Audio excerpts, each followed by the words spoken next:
one of the key things is language, and it's your use of it. And what I tend to do, if I do a closing speech to a jury, most of my closing speech will be made up of posing questions.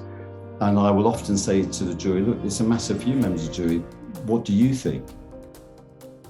The whole language and the battleground that I've chosen to ask the question on is all in my favour.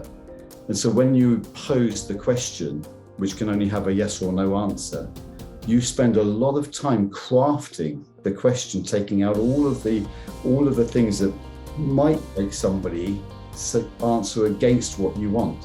And so by the time you've got the question, there's only really one answer. And you pose the question. And if you pose the question, they answer it. And once somebody answers it in their heads, it's their thought, not something that they've been sold by a clever salesperson or a lawyer or a great pitcher.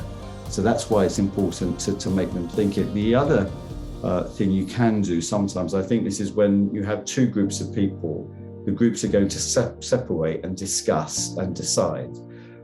I'll often with a jury, I will miss out one of the most obvious points of the defence, and I won't refer to it at all, in the hope that when they go to their jury room, one of them will say, but it was his left hand, not his right hand, which is a great jury point. Juries love left hands and right hands.